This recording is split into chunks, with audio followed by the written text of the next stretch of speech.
Good morning, Vande Matram. Welcome all of you. The topic we are going to discuss right now is on doing yoga with the head. That is the topic of discussion for this morning. This is a great session.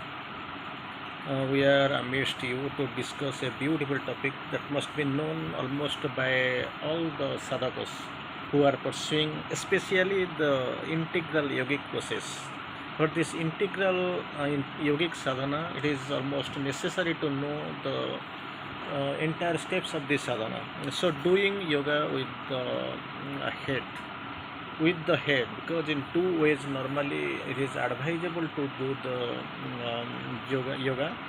So in by the with I mean with the head, with the heart.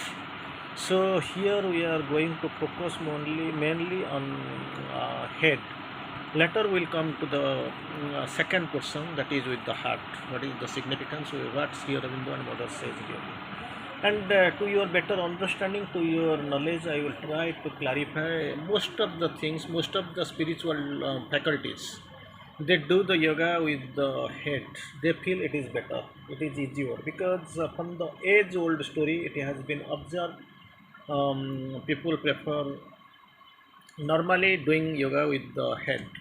But later, Sri Aurobindo and Mother came on the path swear to the integral yogic sadhakas, that the head is uh, good, but thing is that heart is far better. In the heart, behind the heart, the psychic presence is there. So anyway, the choice varies. But we, the integral yogic pursuers who pursue the integral yogic method, almost it is advisable for us to go through the heart. So anyway, this is the topic we are going to see something doing yoga with the head. Mother course, I believe there is a vast difference between an effort for manifestation which precisely comes from the psychic center. That because most of the spiritual disciplines, they are not complete aware of the psychic being, soul, spark of the divine, psychic being, which is in the evolving process. It is progressing, taking experience and developing. But most of the spiritual faculties, they don't have the idea. Soul, they don't. Angusta matram, soul.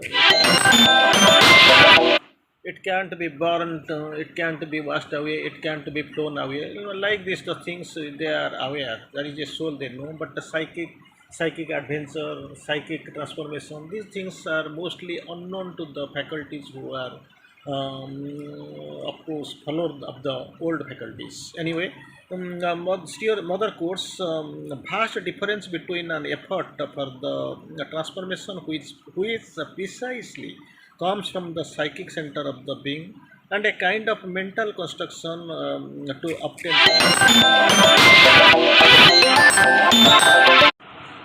So this is the very initial clarification, and one of the very crystal clear clarification from mother. So somehow there is a psychic center, and the second thing, somehow a kind of mental construction to obtain something means that the yogic process, yogic gain, and the yogic passage, yogic formalities, like this it is coming. So, mother course, I don't know. It is very difficult to make oneself understand. But so long as the thing goes on with the head in this way, mother expresses, very difficult to explain, because faculties, they keep pursuing this method of doing the yoga in the head, with the head. That has been universally, not universally till Mother Sri Aurobindo, almost universality was accepted in a big way. So mother course, it is very difficult to convince the things, and so again it has no power. It is very little force that is extremely limited. Doing the yoga, that these are the constraints, these are the problems you can find while doing the yoga in the head. Mother course, this is the no power. You can, because no power, something is there, because till now some people have gone and achieved something. Some faculties, they are also advising, they are also camping against camping for the this sadhana. But the thing is very clear, mother course, it has no power means what really we are seeking for, what really we are intending to do. For that actually a huge things, huge power is necessary. And it has no power, and a very little force that is extremely limited, very little force that is extremely limited. It is okay to some extent, you can go. Suppose you have your vehicle, only some 2 liters of petrol is there inside your two wheeler. So two wheeler is a good thing. You can move around the city. You can go and have the marketing there and come back. It is good. But thing is that you are not confined to your city or 5 to 10 kilometers away from your residence. You want to go be long way. You don't know where it will be, where you will reach on the way. If that petrol bunk is there or not, you don't know. So for that, actually, absolute preparation for that is necessary, or otherwise your adventure will stop somewhere else beyond your expectation. So little force that is extremely limited, and at all the time it belies itself. That is what all the little force and all the no power first, second little force, and the third time at most of the time, all the time actually it belies itself.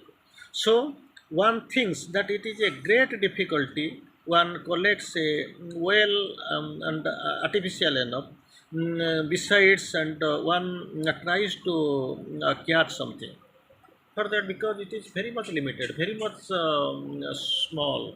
So with this, to achieve a big thing, it will be difficult, because my resources are limited, but thing is that expectation is high. My goal is long, but my beginning is short. So how can I achieve it? What is the possibility of reaching and arriving there? And the very next minute it has all vanished, because with 2 kilometer 2 liters of petrol you can go hardly, suppose something around 100 kilometers, but within 100 kilometers you are not going to close up your journey, and one does not even realize it. One asks oneself, how does it happen to turn out like that? That is the question. That is the question normally being asked. Almost you can find, even you will be asking, how much can how does it happen to turn that like that? That is what. So you must be prepared. ऐसे like this ऐसे बोला जाता है क्या कि just arrows are there falling on the battlefield. With this battlefield falling used arrows on the battlefield, and you are trying to recollect all those things, collect them to go for the big war like Mahabharata. Third World War, you are going to wage. It is a matter of Third World War. There you can find your resources. You can find very much limited, very much confined. Like these resources, you can find something like you are going with a thenga or a stick or a cane to fight the Third World War. How is it possible? What is the probability of winning? Just you imagine and you say. So I don't know. Indeed, it seems to me very difficult to do yoga with the head, unless one is gripped. Unless one is gripped. So very difficult. Other course it is very difficult. The power is less limited, and you don't know where you will reach. The path is clumsy, and your methods are hazy like this. The wheel is not in the head. The problem is here. The wheel is not in the head. In the head there is no wheel. That is the major constant, major debacle. The wheel, another course, which I call the wheel, means that's what the wheel mother course tries to explain.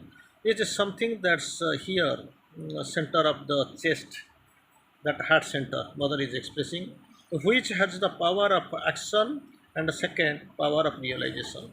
So two things are there in the heart center, in the chest, wherever mother tries to explain. That will, that great will, that is actually you can find somewhere in the power of action and the power of realization. Both two are well found in the heart center, in the chest, behind the chest. So that is the center. Suppose you want to purchase something like a kg of potato. but you are going, you should go to the where the potatoes are being sold in the vegetable shop, or exclusively where onion, potato, garlic, gingers are sold. Unless otherwise you are not going there. So you are going to a shop where exclusively that textile items are being sold. There itself you are going and asking for a, give me a kg of potato. Then how is it possible? You just try to select where really you what really you want and where it will be available, so that you can go and can catch something and come back. Then what one does exclusively in the head problem, what really one does is subject to the countless functionaries, countless functions. With the brain, with the mind, you are doing countless fluctuations. Now itself you think of something, after some time some other thought is coming. You yourself are contradicting your thoughts, that is fluctuations are there. It is not possible to construct a theory, for instance, without they are intervening immediately things which give all the opposite arguments. You now itself you think you sleep, you keep a theory, you place a theory, and after some time there is a counter theory is coming. You now itself you are sure that things is like this. So these are the countless fluctuations. You feel it is correct, there is no doubt of it, because to the best of my knowledge it has happened. And after some time you feel no, no, no, no, something is hazy, something is clumsy, it will come in on another way. It may be that that may be correct. Till now I was very much sure that this is correct. Now itself I feel and I contradict my theory, my thesis. No, maybe that may be correct. So these fluctuations are there with the brain. That is the major trouble, major problem. We don't know, but we follow, we keep falling like this. So again, and so there is the great skill in the mind. Again, the great skill in the mind, we have seen what is that problem, so with this great skill, it is the skill is actually fluctuating. This great skill you can see, it can prove no matter what argue about anything at all. So when there is a debate, Ramachandra was existing in the Treta Yuga. But whenever you are going to have a debate, that topic is Ramachandra was the king during the Treta Yuga. So you Treta Yuga. The Treta, everyone knows. But actually, when you go for competition and you are at the opposite center, you want to contradict. Then you have to prove that Ramachandra was not a ruler during the Treta Yuga, because Ramachandra was not the Ramachandra, the son of Dasaratha, or husband of Sita, or brother of Lakshmana and Bharata Shatrugna. So you have to prove Ramachandra was there somewhere. He was a great king, ruler. He was placed in Rajasthan in somewhere. He was a great ruler. He had the great reputation, like that. You have to prove. Suppose somebody says that Krishna was in somewhere in Dwaraka. So you have to prove no, no, no, Krishna was not in the Dwaraka. That is what debate. Now itself, but the thing is that contradiction comes. Sometimes you contradict yourself. This is the truth. Yes, Ramachandra, he was born in Ajodhya, temple is being constructed. And after sometimes you will find the contradiction. No, no, no, Ramachandra was born on the near the Dhenkanala, where the Saptasajya and that hill is actually situated, and you have to prove it. So then actually lot of confusions coming in your high mind. This is skill of mind. So consequently, one does not go a step further. Once this clumsiness, one fluctuation is coming, then actually one can't go even a step further. Even if momentarily, one catches an idea that is a certain that has a certain force. One idea, it has got certain force. Unless one can keep the same same of intensity, unless whether is that intensity is kept. So as soon as there is a relaxation, all the contrary things are coming along.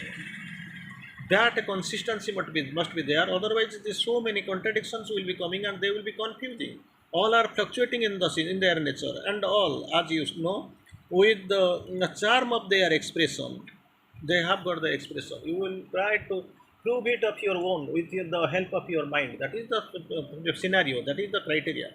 So it is a ceaseless battle, Mother Courts. It is a ceaseless battle, not of one single day or a single time. But the thing is that it is a continuous battle. So this battle will be continuing unless otherwise you are that much serious. You are that much serious, and you, as long as you are staying in the heart, these problems, these constraints will be coming, and because it has limited power, limited means, limited things. So another feels heart center is the best, not mine. So I will read a couple of examples from couple of messages from Sri Aurobindo. Heart on heart, Sri Aurobindo quotes, divine is always in the inner heart and does not leave it. Mother quotes, your heart is my permanent residence, I live there. So Sri Aurobindo quotes, the divine is always in the inner heart and does not leave it. It is to the heart that God speaks, to the heart that God speaks, not to your brain, not to your mind. So it is the heart that God resides. In the heart only God resides. It is from the depths that there comes the voice or breathe of the inner oracle. Inner oracle that the breath is coming, everything coming from the heart center, from the core of the heart, from the deepest part of the heart. It is coming.